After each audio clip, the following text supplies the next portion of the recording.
So class 7, now the next topic, crystallization. Means what is crystallization? Simply the process of making crystals. हम लोग अपनी life में देखा होगा शुगर क्रिस्टल्स, है ना, साल्ट क्रिस्टल्स, आलम क्रिस्टल, फिटकरी, है ना, मीन्स आलम, उसका क्रिस्टल हम लोग देखे होंगे। तो ये क्रिस्टल्स कैसे बनता है? सीधी सी बात है, the process of making crystals is known as crystallization and crystals are the substance having regular geometrical shape. मतलब ऐसा चीज को क्रिस्टल बोलेंगे जिसमें रेगुलर ज्योमेट्रिकल शेप, जैसे इस टाइप का, and having the sharp edge the edge, मतलब काफी स्मूथ होंगे, है ना, स्मूथ सरफेस रहता है और ये साइड काफी शार्प रहता है, मीन्स एक कोना टाइप का रहता है ना। जैसे शुगर क्रिस्टल में देखा होगा, when you take the sugar crystal you can see like this स्ट्रिकल, दाने दाने काफी स्मूथ रहता है ना सरफेस, और साइड में इसका जो एज होता है काफी शार्प रहता है, मीन्स धारदार रहता है। ठीक है, इस टाइप का मटेरियल को हम लोग बोलते हैं क्रिस्टल्स। ना process of making crystals, crystals वैसे नहीं बन जाता, मीन्स इसको बनाना पड़ता है ना, कुछ प्रोसेस है, प्रोसीजर है। The so process of making crystal of different substances is known as crystallization. Now here one activity, book में हम लोग को एक एक्टिविटी दिया है जिसमें हम लोग को बनाना है क्रिस्टलाइजेशन ऑफ कॉपर सल्फेट, है ना। ये साल्ट है कॉपर सल्फेट। इससे पहले हम लोग सॉल्यूशन बना के देखे थे, आयरन के साथ रिएक्शन किए थे, displacement reactions with copper sulphate solution. Now copper sulphate इसका क्रिस्टल बनाना है, तो इसका क्या करना है, पहले इसका impure crystal, impure powder of copper sulphate है जो साल्ट, इसमें डालना है। यार you can say impure copper salt को यहाँ पे वाटर में डिजल्व किया गया और ग्लास रड के हेल्प से उसको सॉल्यूशन बनाएंगे।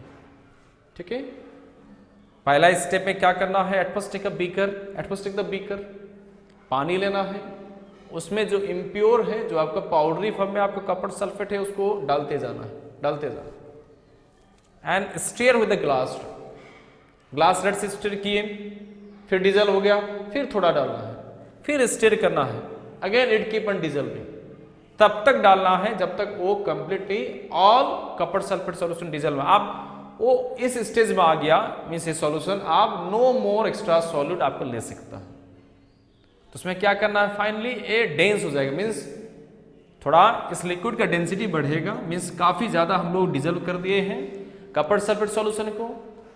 उसके बाद थोड़ा सा हीट कर देना है, सो दैट जो बचा हुआ इसमें जो वाटर मॉलिक्यूल से स्कैप कर जाए वेपर बन के, एंड फाइनली उसको क्या करना है, फिल्टर कर देना है ना, using the filtration process.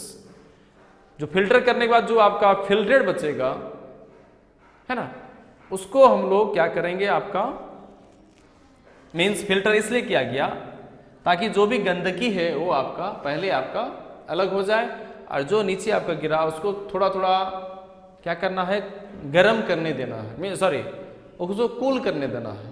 And when this filtrate cools down, then you will get finally the crystals of copper sulfate at the end। तो आपको क्रिस्टल आपको वो बन जाएगी। So dear student, this is all about the process of making the crystals of the CuSO4। Means your chapter ends here। तो इस chapter से हम लोग वही सीखे, वही जाने, what are the changes, means there are the basically two types of changes, physical and chemical changes.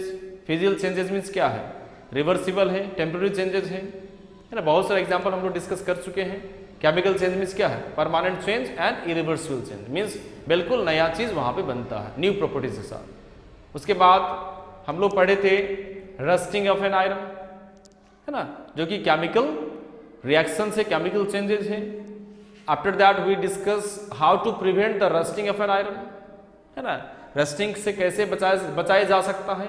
बहुत सारा प्रोसेस हम लोग पढ़े थे, ग्रीजिंग करके, ऑयलिंग करके, पेंटिंग करके, गैल्वेनाइजिंग करके और एलओआई बना करके हम लोग आयरन को रस्ट होने से बचा सकते हैं। उसके बाद we study the displacement reaction.